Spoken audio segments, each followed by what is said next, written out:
Like, what happened? The offensive explosion against one? Aren't they one of the toughest defensive teams in the league? Yeah, they play real good structure. They play real solid D zone. We got them on 3-on-3. But Swift Current game yesterday, we lost 3-0, but we created lots of chances. Their goalie has just been playing really hot. So yeah, I just think that's one of those things where we just got to go back and just really, is it us or is it them? And we're generating enough chances. We just weren't finishing them tonight. So it was good to see us on the other side of it. Good point. But halfway through the third period, 12 shots on goal. Were there chances that just didn't count as shots on goal? Yeah, I'm not really too sure. Sometimes those shots on goal are a mystery to me. But it's like for us, I think the biggest thing for us in the third period that we can't start the period like that. We did not look ready to go whatsoever. We're a 3-3 game. It was us, and that's I guess for anything we really talked about after the game. And you don't want to be negative after a win like that. But the start of the third period was completely unacceptable. The way that we handled it, and the 4 guys that were on the ice are 4 really reliable people, and 4 of the 5 that really reliable people, and just wasn't good enough. Is the playoff window closing? Is that desperation starting to set in now? Well, it's better to set in because we're in a playoff fight every day. Right now we got 19 games left, so really if we think we got 3 best of 3s left, and right now our first best of 7 is tied at 1-1. So for us, we're trying to just play best of 7 at a time right now for us, and right now we just got to take it into Alberta trip here. Is that your strategy? You think 7-game sets?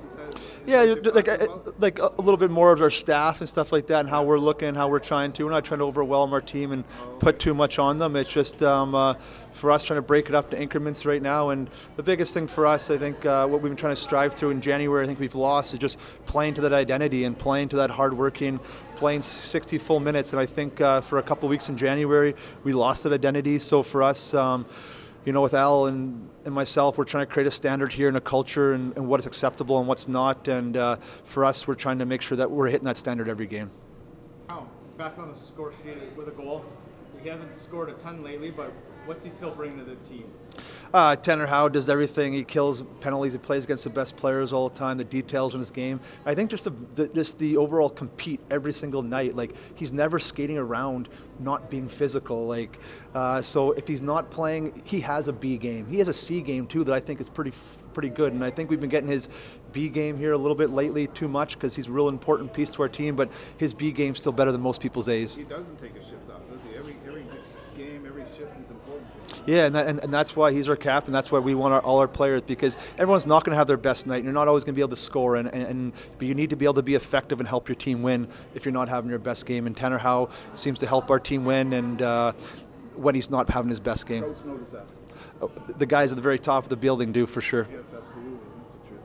You think he got any advice when he was out at the Top Prospects game? Maybe, into his game and what scouts are looking for? I think he's got lots of advice with that way. I think the biggest thing that he's learning from those Top Prospects games is just learning that he belongs in that top echelon of players. And, maybe they're talking about curves and shaft sticks and stuff like that. But as far as maybe they're asking each other about the draft process and sharing information, how the interviews are going and what interviews and what questions are being said. But I think the biggest thing with Tanner is just him getting to be with that group of people, with those elite people, and that's where I believe he belongs. Do you ever see your guys hang in their heads? I guess I am looking a little bit right at the gap between 8th and 10th now is widening a little bit. You had 2 bad games, but you had a good one here. Do you see any of you guys hanging your heads, or is that something that would really concern you if you did see it? Well, yeah, it would really concern us, and that's something we talked about our culture and talked about breaking it down, because we're building a standard here, Daryl, and the thing is for us, we're not going to feel sorry for ourselves, and that's just not us. It's not the way that we're going to play. Is it getting harder for us? Yeah. Is it easy? No, but that's what hockey is, and your job as a hockey player, my job as a coach is to find solutions, not excuses, and that's what we're going to do all the way down the stretch. And our veterans, is it great for Tanner Howe right now? Probably not. Is he frustrated? Maybe. But he's playing his heart out. He comes to the rink with a smile on his face. He tries to bring energy to our group. So one thing we talk about is don't be an energy vampire to our group. And every day it's your job as a hockey player to show up and give your best. So it doesn't matter if you're fixing cars for a living, or if you're a lawyer for a living, it's your job to do your job the best of your abilities. So for us, standings, the way you feel, sicknesses, we're not giving boys excuses that way. We're building the standard of find a way and to find answers to problems. Where'd you get that? I've never heard that energy vampire. Is that some- It's does that just, come back in your terms? yeah, it's just like one of like these cliche words they're all Okay, saying. have you heard it?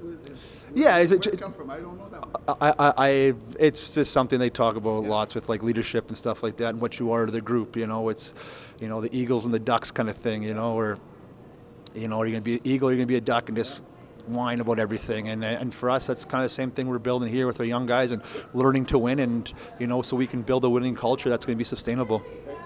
That may work. One more. Way in the Ty coffee. Gibson. Sorry, Ty Gibson. Since he's come over, he's really kept kind of that Berg position, kind of rolled with him.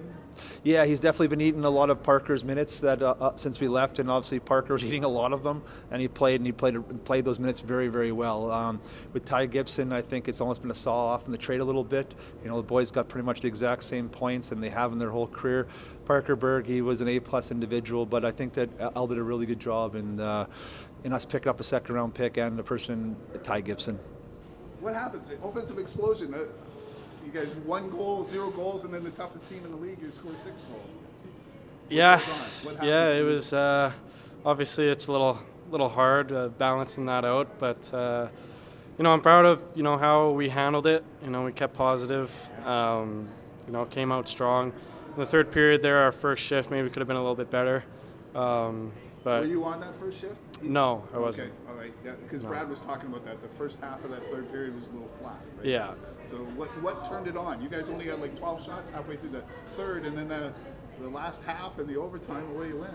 Yeah, you know what? We've been kind of battling that for a while now. We've had a little rough starts in our third periods, but every single time we do have a rough start, it's what we say on the bench that carries us through, and that balances it out. And I'm proud of how hard we came out after that. The playoff window is widening after the 2 tough games, but this one gets you back in it. Is there something that do you guys look at that? Do you watch the standings? You're all aware of it, obviously. And how does that motivate you to know that you got to get desperate now? Yeah, we're obviously really aware of where we are right now, but that we use that as motivation. We've been checking, seeing how many points we're out, but we got to take every game as if it's a playoff game, and it doesn't matter how we play. It's at the end of the night, it's getting the 2 points. Brad was talking about dividing it into shifts or into sections the last 19, 20 games or something. Best of 7, best of 7. Is that the approach now in the dressing room? Yeah, I think that's how we should look at it. For us, like I said, every game's a playoff game, and like what Brad said, we need to take it, game by game, obviously, but seen as if it's a playoff series. Or He said something that was neat here that we were all kind of chuckling at. He said, "Don't be an energy vampire." Has he used that term in the locker room? Energy vampire. energy vampire. I'd never heard it, and we all kind of chuckled here. So I was just wondering if he said it here, and I had him explain it. Has he said that in the locker room? He hasn't said that to us. Okay. No, no, he hasn't. What do you think it means? That's a good question. Okay. But the big thing is that when he says energy vampire, the first thing I think of is energy, and that's one of our strong suits. That's what brings us out of these little pockets that we get into. So Okay, and that's what he wants. It's just nobody hanging their heads. Right? Yeah. That's kind of what he got to. So Yeah. that helps a lot. Thanks. yeah, well, thank you. Yeah, what's it with Red Deer? It seems like no matter where you guys in the standings, the last probably 2-3 seasons here, it's always a tight game with them. Yeah, they got a really good team. They're physical, they're big, but they're hard. They play hard, and we need to match how they play. And if we don't match how they play, they're gonna stomp us. And that's how we've taken every game. We've had a little bit of success against Red Deer, and it's kudos to our guys, but it's just another team that we need to make sure that we're beating. It seemed on Friday you guys came up really physical and maybe lost that. Is that maybe one of the issues that kind of let that game get away from you on Friday?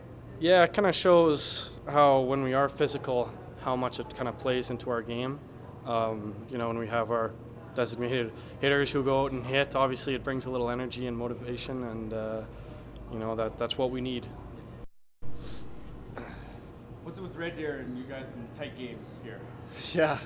It seems like we've went to overtime with a lot of them. But, I think we kind of play a little bit of the same style of game. We play hard and physical in North hockey, so I think yeah, maybe that's why.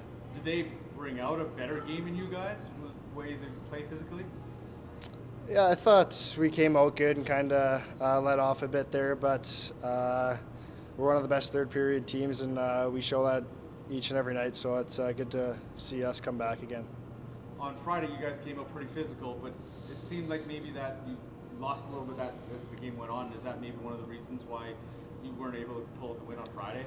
Yeah, I think it's something we got to work on, is playing a full 60 minutes, not kind of letting off for 8 minutes and letting them score 2 goals. So I think playing consistent with how we play for 60 minutes will help us a lot. For you personally, a goal, you know, haven't had to score much lately, but I asked Brad, what's he still bringing to the team? He's like, he's just a complete player. He doesn't, you know, obviously he wants to get on the board, but he hasn't lately. So what do you think of your game lately? Yeah, it's good. I remember how to score, which score it feels nice. But yeah, I thought I've been getting chances, just couldn't capitalize, and yeah, luckily tonight I capitalized on the goal, a couple goals. So it's nice to see it go in. But yeah. And go to the Top Prospects game. Was there any feedback on your game that you could take away from there? Just kind of being consistent with my game, not trying to switch it up. Even if I'm not scoring, stick to my habits, playing hard, playing solid game, and just not trying to switch things up because I can't score or whatnot. Yeah.